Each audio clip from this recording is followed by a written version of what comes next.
Good evening. I'm Matt Jaffe. I'm the Interim Executive Director at the Institute of Politics. Thanks for coming out this evening to today's IOP event with RNC Chairwoman Ronna McDaniel. Before we get started, I just want to go over a few housekeeping notes. If you have not done so already, please make sure that your cell phones are on silent. And towards the end of today's event, we will take audience questions, and as always, student questions will be given priority. So students, please line up first when the Q&A begins. Now, here to introduce our guest is Jennifer Tang. Jennifer is a fourth year who is majoring in biology, and she is a member of the College Republicans. Please join me in welcoming Jennifer to the podium.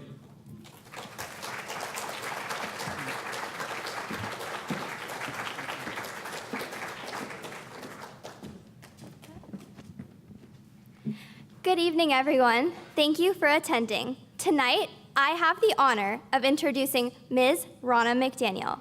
Currently serving as the Republican National Committee Chair, Ms. McDaniel is the second woman ever elected to the position.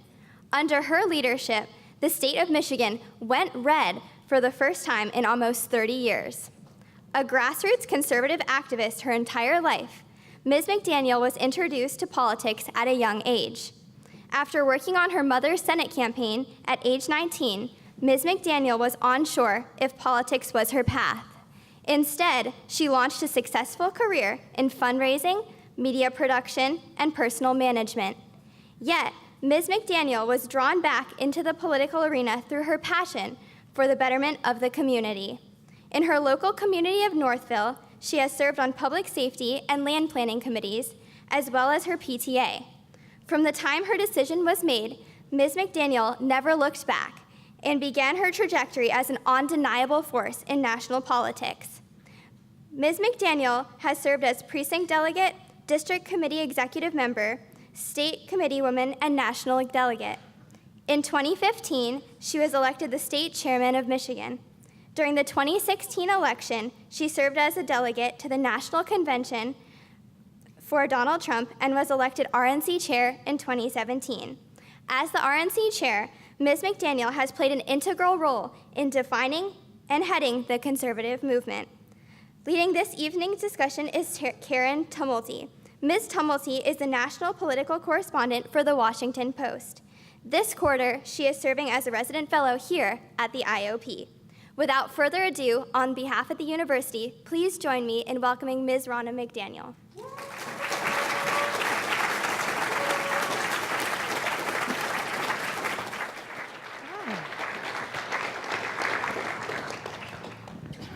Hi, it's so great to have you guys here tonight in the rain or whatever it is that's going on out there.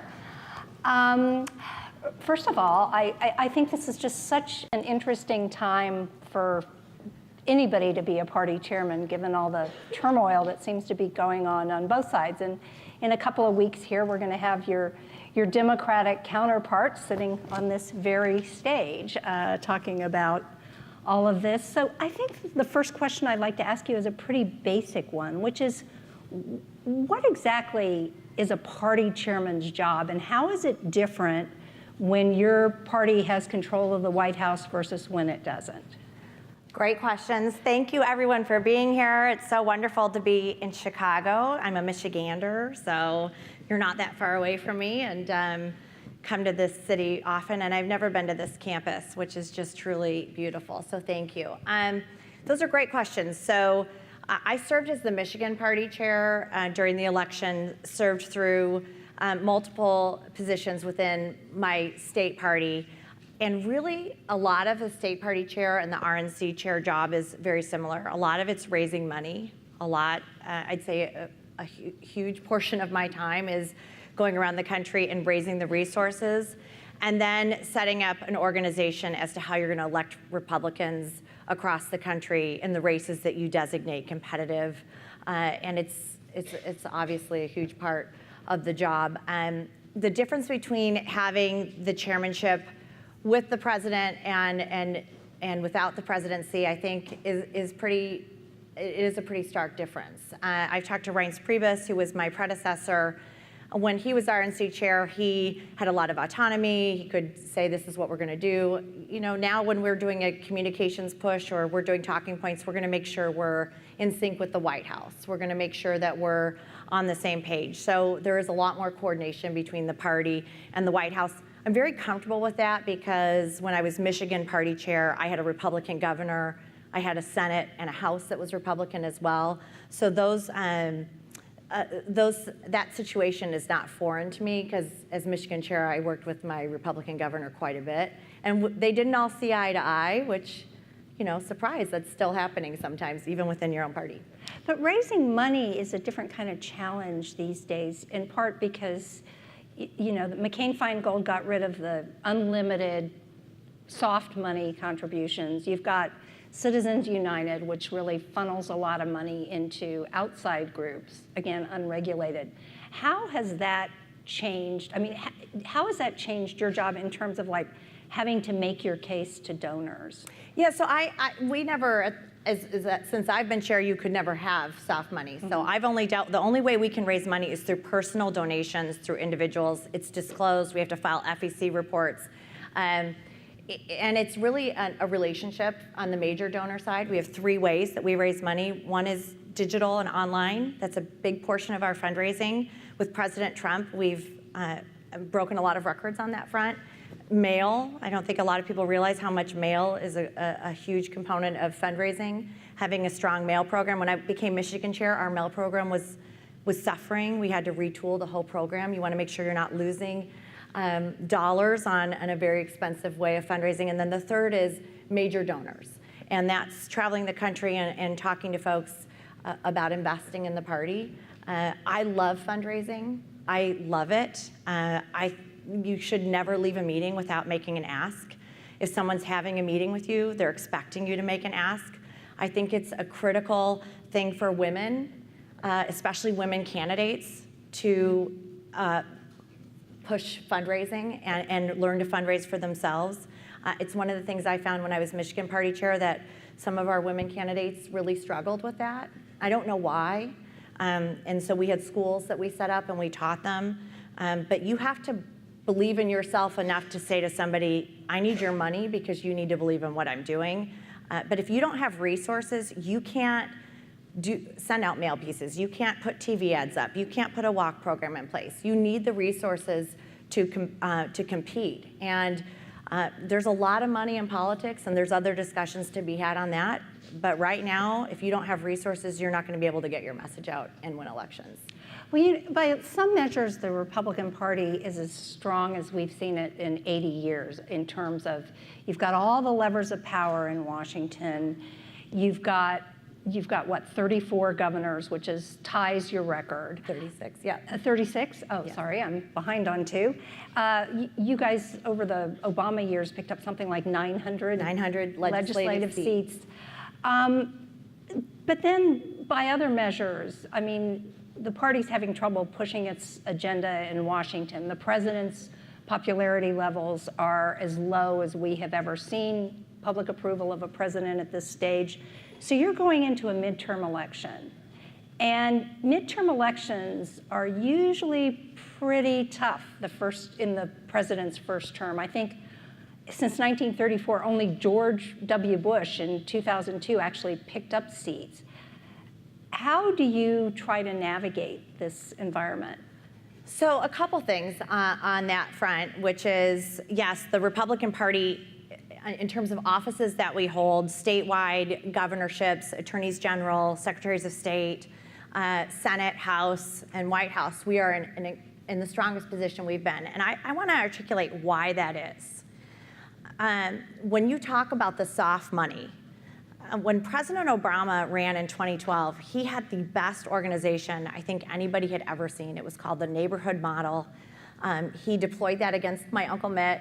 And President Obama had thousands of volunteer or thousands of staff across the country to turn out his vote. He recognized you're not going to turn out your vote by just blanketing TV with commercials. You actually have to knock doors and engage and be part of a community.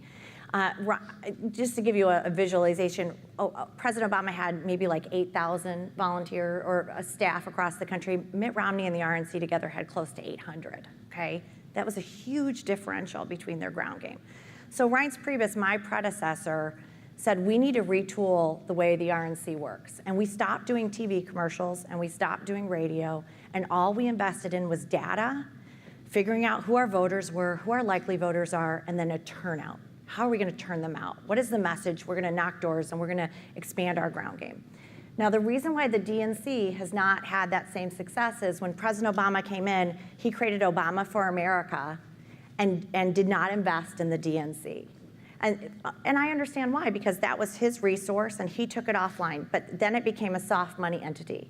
Then you cannot legally coordinate with candidates. The way the RNC is organized, I can go to a candidate and give them my data for free. They don't have to pay for it because we're organized that way.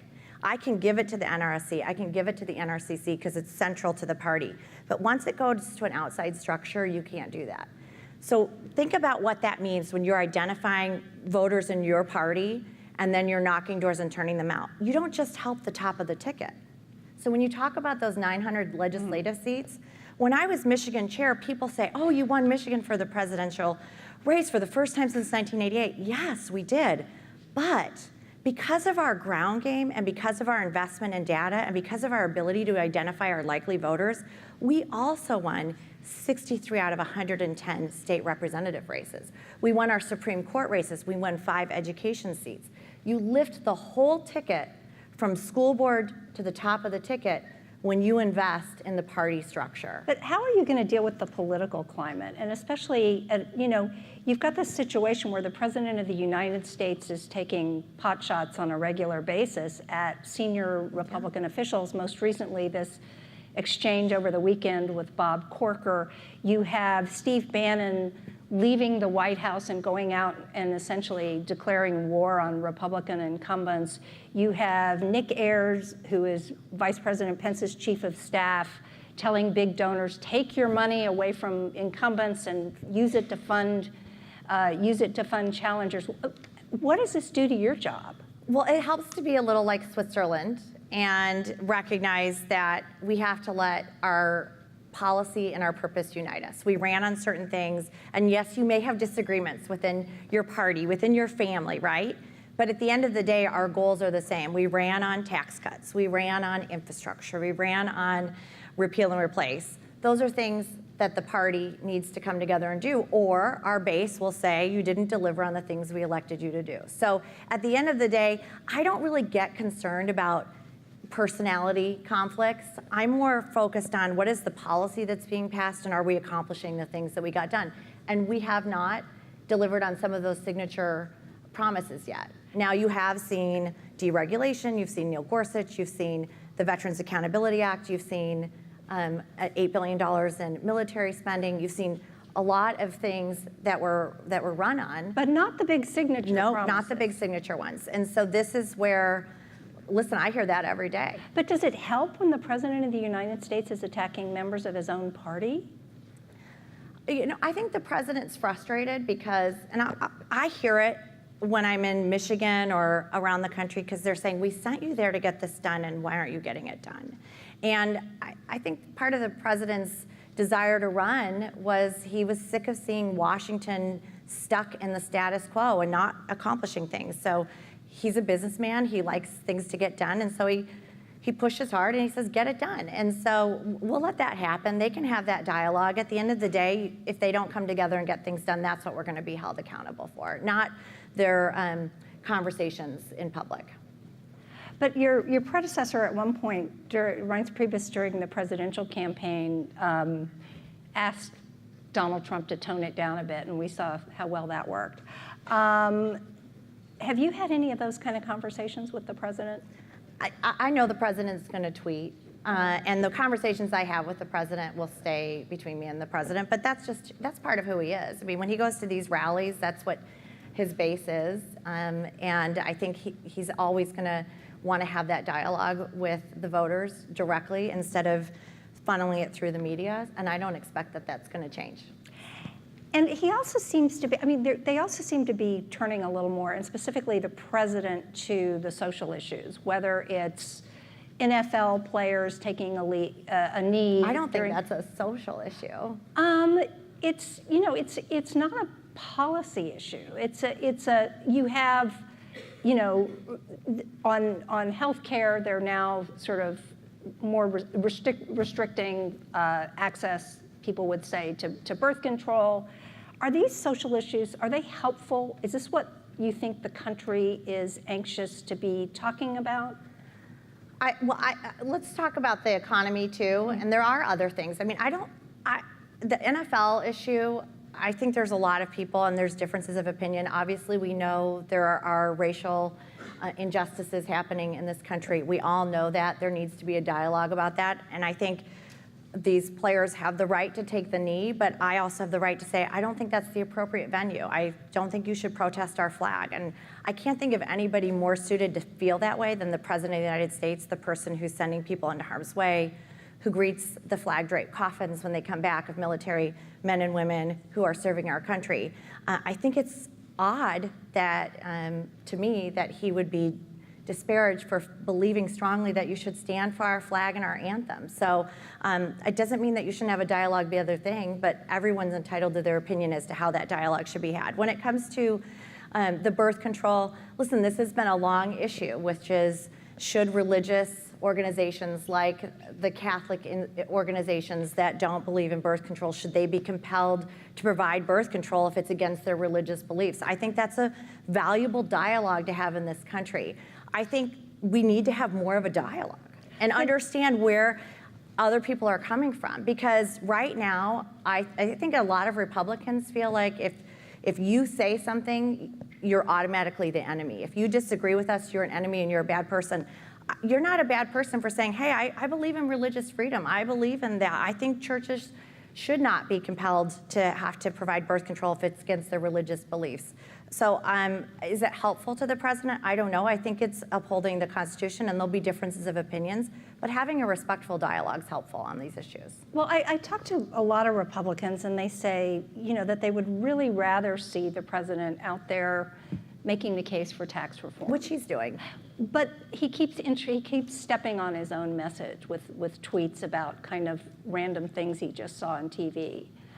I've seen the president give policy-driven messages based on tax reform, tax cuts to the middle class. This is something we should discuss. I mean, we know that the middle class has seen their wages stagnate. We know that people are working harder for less money. We know that we have a tax system that hasn't been overhauled in decades.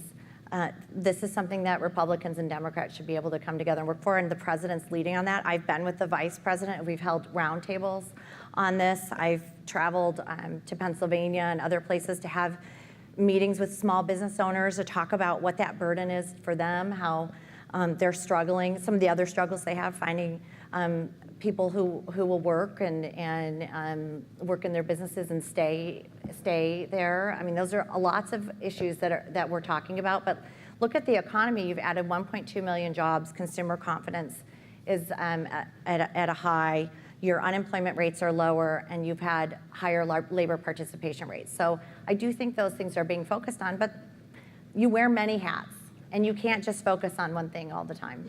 And the critical, I mean, most people think that the House is probably more in play next year than the Senate is. And the really critical seats are going to be those, 24 or so congressional seats where a Republican incumbent won, but the district went for Hillary Clinton. What's the right strategy for those candidates in this kind of political environment? You know, I don't think it's a one-size-fits-all strategy. And I think those candidates will have to go to their district and work with their constituents and make sure that they're delivering and representing them and talking to them about the issues that matter to them and representing them. And that's going to be individual to each of those candidates. From an RNC perspective, we'll be in those seats gathering data, determining our likely voter universe, our persuadable universe, and creating a program as to how we're going to turn out our voters in each of those races. But yes, I think the House historically, like you had alluded to, is shifts when you have the White House. President Obama lost somewhere of over 60 seats during his first midterm. The first midterm is the House really does shift. The Republicans have a 24-seat majority. Typically, you lose 30 seats. So that is something we're paying attention to. The Senate map is more favorable, but I'm not taking any of that for granted. So we're already ramping up our investment and getting on the ground early in all those states. And what happens in some of your more endangered Senate incumbents in particular are likely to face some pretty strong primary challenges. You look at, for instance, what happened in Alabama last week. Was that just a one-off thing, or do you think that Roy Moore is a sign of what the party is in for in the next year? Yeah, I don't think every candidate's a Roy Moore, just like every state's not Alabama. I mean, every state's different. Some candidates will go and do well in Alabama, and some will do well in Texas, and some will. A candidate that would do well in Texas may not do well in Michigan, certainly wouldn't do well in maybe Illinois. So it's going to be different state by state. From a party standpoint, we stay neutral in the primaries. And I think the Democrat presidential process exemplifies why, because you saw the DNC come in heavy for Hillary Clinton, and you've seen a divide, because when you put your thumb on the scale for one candidate, once that primary process is done, it's very hard to bring the parties together and say, let's work together towards the general. So the RNC, our bylaws actually prevent us from getting involved in primaries. So we are always focused on the general. And especially with the 10 seats that President Trump won, where you have Democrat incumbents, and there's opportunities for pickups. When those primaries are going to be between May and August of 2018, those candidates are going to be focused on winning those primaries. So the RNC will be instrumental in being in those states early and building that ground game and that field program to help them once they come out of that competitive primary to plug into our infrastructure to win. I think staying neutral is the right way to do. We do have one ability to not be neutral, and that's if the 3 RNC members of a state sign what's called a Rule 11 that gives us a bypass and allows us to treat someone as a presumptive nominee. And I don't know if any of them are going to do that. And does that person have to be the incumbent, or it can be any candidate? Like, for example, in Michigan, we had an open Senate seat in 2014, and Terry Lynn Land was our presumptive nominee. By signing the Rule 11 for the RNC members, it allowed the RNC to give resources to her as if she were the nominee before the primary process was done. And so basically, the Republican Party has whiffed now 3 times on trying to repeal and replace Obamacare. I'd say we got just this close. One vote. That's why 2018 is so important. Well, and how has that changed the stakes of getting something on the board with tax reform? It's a mix, because I've spoken to some senators who say now we feel more pressure. We've got to get tax reform done because we didn't get health care done. And they're hearing it from our base, which is we want you to accomplish the things you ran on. So that's part of it. I always say, when I go to town halls and I get the angry, questions, hey, 217 House members did pass repeal and replace, and we got 49 in the Senate. And so they probably say, yeah, and Obamacare is still a law of the land. So we have 52, and we have 3, and 3 that wouldn't come along. And so it's tough, but it's not, you can't paint it with one broad brush and say the whole party. There are people coming and trying, and I think there's a recognition that it may take another election to get us a better majority in the Senate. The most the Republicans have ever had in the Senate is 55. So this is an election where we could really expand that map. And because, explain why, because the numbers are on your side. Yeah, so there's 25 Democrat incumbents up. There's 9 Republican seats, 2 of which we're going to be on defense on Jeff Flake and Dean Heller. Potentially Corker's seat, we'll pay attention to that, and potentially Susan Collins if she decides to run for governor of Maine. So, but on the Democrat side, you really have 10 seats that President Trump won in those states where you have Democrat incumbents. 5 of those are in states where the president won by 20 points or above. So the candidate recruitment's gone well. I feel good about where we are in those states. We're already investing in those states. And it's a midterm where Republicans can do better. In states like Michigan, Republicans usually win in midterms. It's actually in a presidential year that we usually don't win. So, and what's the mood of your base at this point? Our base is good. The Trump base is really good. I think there's a mix and people are all over the place. But from an RNC standpoint, our small dollar donations are through the roof. in support of the president. They really want to see change in Washington. And I think that's an overwhelming theme that I hear. It's not almost as party-based as just change. We're sick of Washington not getting things done, and they want to see that.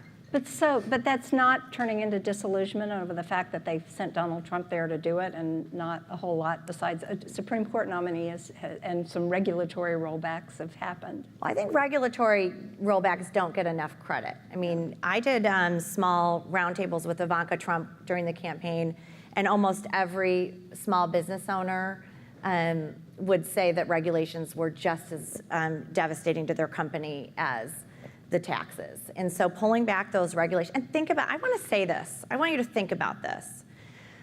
Let's talk about Dodd-Frank, for example. Dodd-Frank was put in place when the economy was collapsing and big banks were collapsing, and we put Dodd-Frank in to make sure that we put regulations in place that prevent them from doing that. So what happens?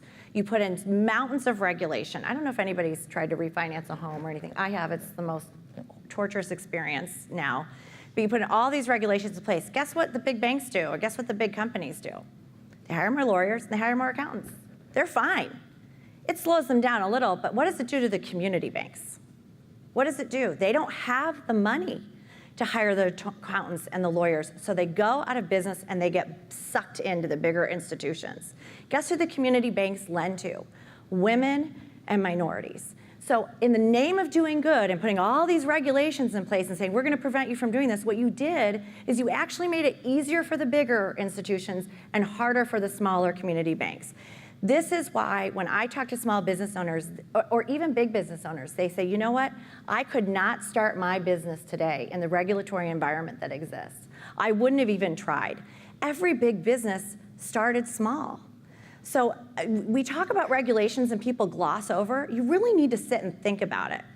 If you have more and more things to go through, more hurdles to jump over, and you're a young person coming out of college with a degree and you have an idea, and it's stifled because of regulations, and you're looking at the other guy who has, more access to funds and resources, it's a real issue. So tax reform, I don't want to gloss over that President Trump has pulled back more regulations than President Reagan. It's a huge component, and I think it's why we've seen economic growth. Then you've seen the energy policy that with the Keystone and the Dakota pipeline, and then you see the better trade deals. And in Michigan, I think that's critical. The TPP, putting in trade deals that are going to help people, that are going to create fair trade, not unequal trade, but fair trade that's more advantageous to American workers. And then once we get the tax cuts, you will see our economy unleashed. Martha McCallum did a show the other day where she showed all the clips of people laughing when President Trump said he could get GDP above 3%, laughing at him, mocking him. We can never get GDP above 3%. Well, we hit 3.1. Our economy's doing better, and policies do matter. Regulation matters. It's not sexy, it's not exciting, but it's a huge impact, and especially for kids coming out of college, you should be paying attention to that because you're going to want to start businesses one day, or you're going to want to expand and take your educations and do great things. And if you have a regulatory environment that doesn't allow people to lend to you or doesn't allow you to succeed, that's a big deal. Before we go to questions, I wanted to ask you about something that you tweeted this weekend that got some attention. You tweeted, whose side is Hillary Clinton on, Harvey Weinstein's or his victims? What was your point there? Clear. I mean, you've seen now Gwyneth Paltrow today and many others come forth and say, listen, this man, he admitted he was a sexual predator. He's filed, he's disgusting. No, but the point is, why bring Hillary Clinton? Because I think because she's always out there right now so critical of the president. She's always putting herself out there. So why shut your voice down when this happens and it's your friend? So today she did do a statement, and this wasn't just from me. This is from Democrats saying it. CNN was saying it. They're saying, Hillary, where are you? Even her campaign manager today said, why hasn't she said something? Because this is her friend who's given $1.4 million to Democrats, who was a sexual predator, and she was silent for a week. So you're complaining that she's silent, but last year when Roger Ailes was accused of sexual harassment and had to quit Fox News. Donald Trump, then the GOP nominee, called him a good person and attacked his accusers. And then more recently this year, Donald Trump, as president of the United States, when Bill O'Reilly of Fox News was accused of sexual harassment, also called him a very, very good person and said he should never have settled lawsuits. So you have a president of the United States who's not only silent about these things, but actually comes out on the side of the person who's been accused of sexual harassment. Well, and we called on Hillary Clinton to give back the money too, and the DNC and all the Democrats. So this is what's But did it bother you when Donald Trump came out? I'm never going to be on the side of somebody who's a sexual predator or admitting to sexual assault. That's never going to be a good thing. So and I'm not familiar with all the details of that case, so I can't say for sure if somebody was accused if they say that it's not true. I don't know. Harvey Weinstein said he did it. He said, Well, I did it. I think Penny people were... settled 8 cases, and now you've seen this come forward, and I just said, hey, speak up. And she did. Well, one last question before we get to questions, which is your Uncle Mitt, is he going to run for Senate? Orrin Hatch is still the senator in Utah. I have a soft spot for Orrin Hatch. I actually met my husband when he was working for Orrin Hatch in D.C., so whatever Orrin Hatch decides comes first. But yeah, I think my Uncle Mitt would absolutely look at it. I haven't had a conversation with him. That's just me speculating. Oh, come on, you have. I really haven't. I haven't. I really, truly haven't. That's the truth. But you know, my dad might have had a conversation. No, just kidding. But I think he would look at it. I think he loves. I grew up in a political family, and not political in the sense of, oh, we want to go run for office and be in political office. I grew up in a family where my grandpa sat us around the dinner table and said, we live in the best country in the world, and we've got to engage, and we've got to get involved, and if you don't, other people would be making decisions for you. And I think that's an important lesson. So my Uncle Mitt, that's something that's a passion for him. I have a cousin running for governor right now in Colorado. I'm engaged. I think it shows what a great grandfather I had, that he cared so much to share with us the importance of getting involved, and I hope more people do that. It's important. Lots of Romneys out there. Lots of Romneys. Let's go ahead Too many. and turn to questions here. Well, Chairwoman McDaniel, welcome Thank to you. Chicago. So I run our College Republicans chapter, so I got to give Jen a shout out. She did an excellent job. Yes, great job, Jen. Thank you. But so my question for you is, obviously, you know, from coast to coast, from Berkeley to Middlebury, we see conservative and even not conservative speakers just constantly shut down. I'm glad, obviously, we didn't have that problem with you today.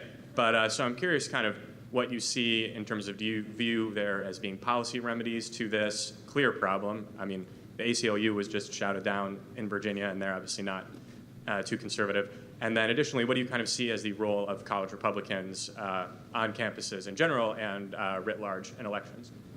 So, great question. Thank you so much. I commend the University of Chicago for this program, for bringing different viewpoints together, and clearly your audience has been really respectful. I appreciate that. I think it's really important that we have more of a respectful dialogue, and I think it's up to the universities to put policies in place that allow that to happen. And you do have to hear differing viewpoints and hear them out. And I think that's part of our country. It's freedom of speech, and it's something that should be embraced on college campuses. It's unfortunate to see violence being threatened against conservative speakers. We should all stand against that.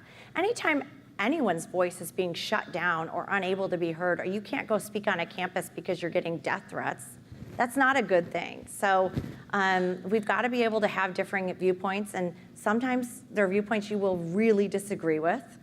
I know I have a lot of people that disagree with what I say, but it's important to listen to it, and that's something that's important on college campuses more than anywhere. When it comes to college Republicans, I love college Republicans. I just love you guys. I always say go multiply, and then I take that back because I don't mean that. So I think you guys are great. But we need you to get involved in your campuses, show up, have a dialogue. We have an RLI program at the RNC, a Republican Leadership Institute. It's free. We do it on college campuses where it's 6 weeks of training people how to get engaged in elections. We really want you to engage in that. It helps you understand what the fundraising is, to the door knocking, to the campaign lit, to the finance laws and all of that. And then it equips you to be hired as a staffer for the RNC or campaigns or the organizations. But we're focused on building more college Republican chapters across the country. And we've got to reach out to younger millennials and make sure that we're getting that message. If you don't show up, you can't compete. And we've got to start showing up a little bit better as Republicans. Thank you. Thanks very much. Thank you so much for coming. I'm a little shorter, so I'm going to move this down. It's okay, I feel ya.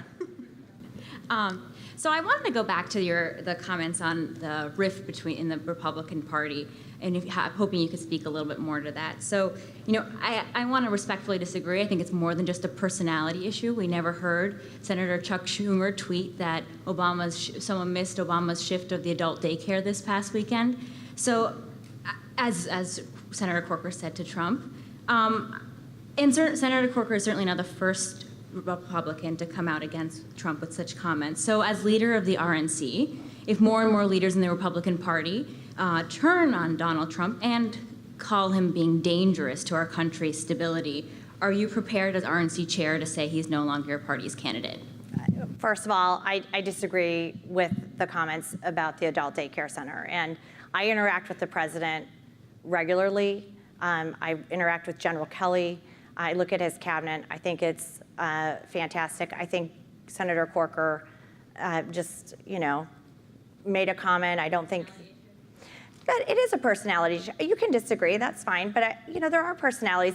They go back and forth. Do I wish that it was happening in public? No. I think that sometimes things get heated and you have a difference of opinion. As long as the policy unites them and we get the things done that we promised the American people, you know what? When I see these things, these are very Washington type things. I go home, people are getting their groceries, they're worried about getting their kids to school, and they're saying, just get things done that'll make my life better. And that's got to be the focus. If you're always focusing on the people you represent, you're going to win every time. And that's what we have to do as a party. So as long as we're doing that, and I know the president's focused on that, that's what I'm going to be supporting. Thanks. Once again, thank you for being here. Thank you. My question is about Facebook, and specifically Facebook's their intention or their motivations are towards getting people to spend more time on the site, creating echo chambers, and they've been caught penalizing conservative sources. So my question to you is that as a sort of natural monopoly, should they be held to some legal standard of either transparency over how their algorithm works or balance? I'm not as familiar with all the Facebook algorithms and what they're doing, and you do know that there's Senate committees looking at that, and we'll let the legislators deal with that. I do think shutting down conservative speech is a concern on any social media platform. I get concerned about any groups or Facebook or Twitter this week shut down Marsha Blackburn because she said she was pro-life in a Twitter video, and then they shut it down. I just don't understand why you would say that's controversial speech. She should be able to say that. It's a really dangerous situation when we have these platforms saying we are going to decide what is allowable and what's not. Obviously, there's things that go over the line that are threatening or disrespectful, but to say you're pro-life, I think that's Actually, she was specifically saying that Planned Parenthood was selling baby parts. I didn't hear that part. I thought she just said she was pro-life. I thought she just said, I heard it was just pro-life, so I may have misread that. But to say you're pro-life shouldn't be shut down, and who's the decider? So we'll let the legislators decide that, and also the consumers can decide that. You can say, I don't like this platform and that you're shutting down my voice, so I'm not going to use it. So that's going to be up to you as well. But Facebook's been obviously social media is a lot of how we interact and engage with our voters now. Thank you. Thank you. Hi, my name is Yang. Hi. Hi. So I like the idea of free speech, but President Trump used to tweet that the idea of building a wall is not a crazy idea because China used to build one. And that predicts the no number of Mexicans in China. As a Chinese international student, I thought it was a joke. But he continued to tweet about the wall, and you also attach importance to the building of the wall. You urged in April, I think, that the Congress should help President Trump push this agenda, or they would just lose seats. So my question is, to what extent is Mr. Trump's base really serious about the wall? And how can President Trump reconcile his promise about building the wall and the fact that the mere idea of the wall has posed a significant impediment to U.S. leadership in the eyes of the world? Okay, that was a lot in one question, but what I will say is, yes, President Trump's base is supportive of building a wall and better border security. And I think that that's not, if you look back at previous presidential candidates in our party, a lot of them advocated for building a wall and having a better border. And I think there are concerns about people crossing the borders illegally. We have legal immigration. That's a great thing in our country. We want that. But you have to have law. If you have laws, they should be followed. And if we can find deterrence, and I don't know what the wall is going to look like. I don't have all the specifics on that. It's going to be beautiful. Yeah, I don't know if there's going to be virtual. It's going to have a beautiful door. But if there's going to be virtual elements, or if there's, I don't know what all that's going to be. If it's more law enforcement, we'll see what happens. But we do have an issue, and border crossings are down under President Trump. But you can't have why have borders then? I mean, if people can just cross illegally, then why even have borders? So either you have them and you enforce your borders, or you don't. And I think I know that President Trump base wants to see legal immigration done correctly, and then have our borders enforced. Thank you. Thank you. Hello, Chairwoman McDaniel. Hello. Thank you for coming. Thank you. In your view, why is it that members of racial, ethnic, and religious minorities consistently vote for Democrats over Republicans? Well, it's something we've got to do better at as a party. And I think some of it is that we just haven't shown up in some of these communities and talked to them as much. And I'll give you an example. As Michigan chair, we opened an office in Detroit. We've had it there for 3 years, and it wasn't about collecting votes. It's about how do we engage in a community and learn from them so that we can represent them better, and how do we show up and talk about issues that maybe we share in common, but we haven't, as a Republican Party, been in these areas enough. And so the first year we had the office, it wasn't really well received because we hadn't shown up. And our party, and I think a lot of elections, you go into a community, you set up shop, you win the election or you lose the election, and then you leave.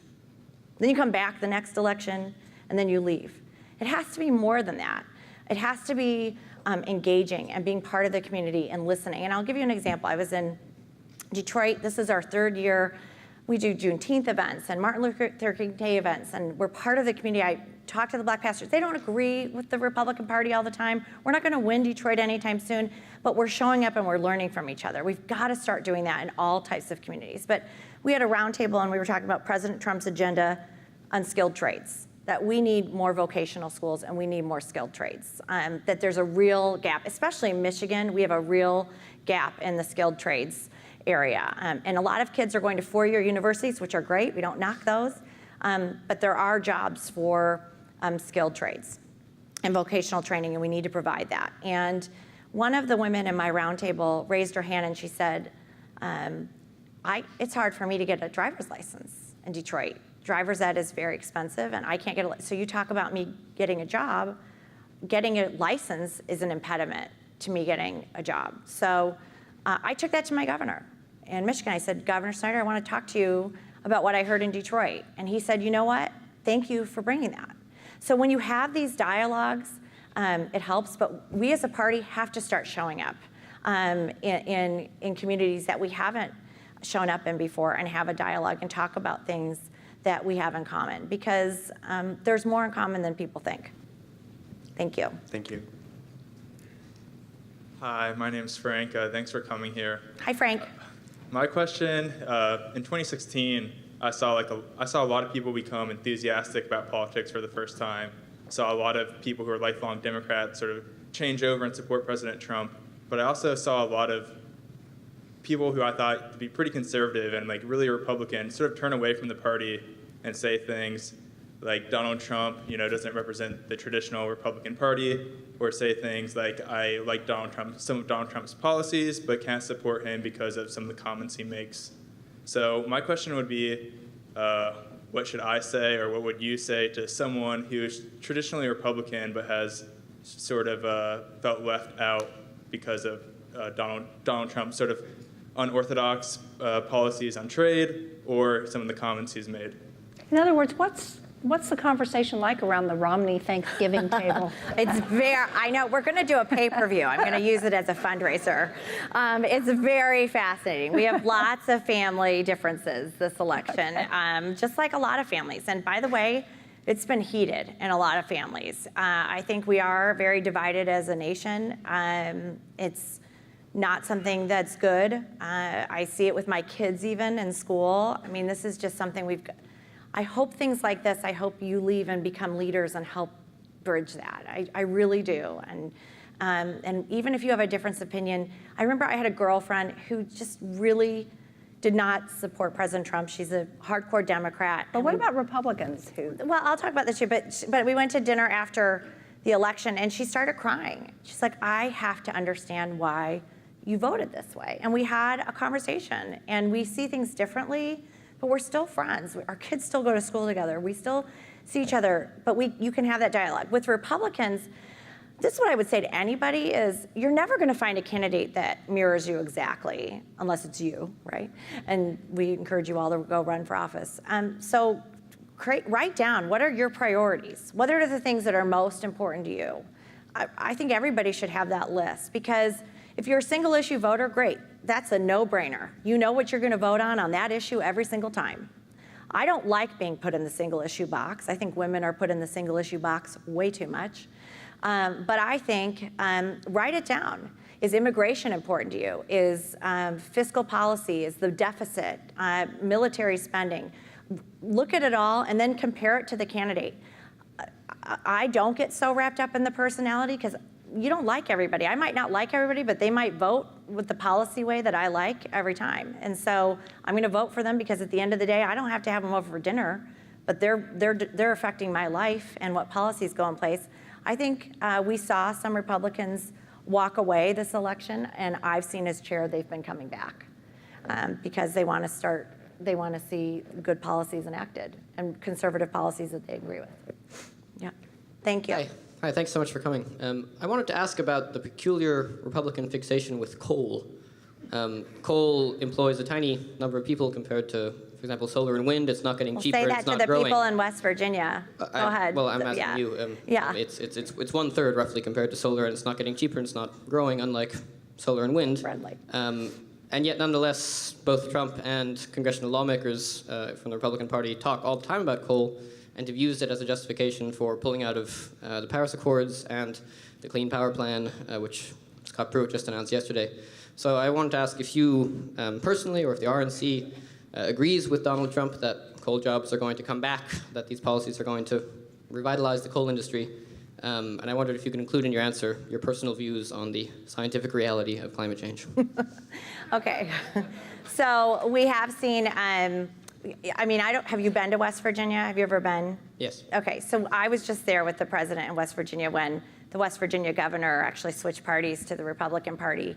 And you go to these states where coal is a big part of their industry. I don't think the president's saying exclusively coal. I think he's saying it's an all of the above energy policy. You should have renewables, you should have coal, you should have everything open to you and not penalize one industry in our country. And I think that's maybe what the previous administration was doing. And you have seen, actually, West Virginia's had economic growth under this presidency. So it has helped their economy, and you are seeing coal jobs back. And you just saw a coal plant open in Pennsylvania. But the biggest employer in West Virginia is now the healthcare industry. But it doesn't mean coal doesn't matter. They care about coal, and that doesn't surprise me because coal's been penalized. So you're starting to see that come back. Listen, I think an all of the above energy policy is good. Why wouldn't you invest in that? Now, I'm not an economist on energy policy, and I'm a party chair, and I really am here to win elections, but I agree with what the president's saying. When it comes to climate change, yes, I think there's climate change. That's caused by humans. Yes, I think there's climate change. Your party does not say that in its platform. Yeah. Okay, thank you.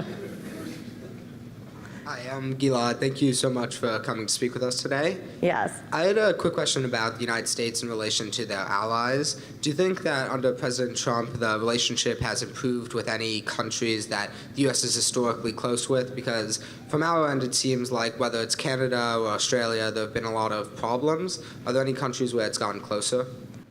I think the president has restored our global standing. I really do. And I'm going to give an example. I think when President Obama put the red line in the sand for Syria, if they used chemical weapons against their people and said, if you do this, this is a red line you cannot cross and I am going to act, and we didn't, that we sent a message to the world that we will say things and not do them.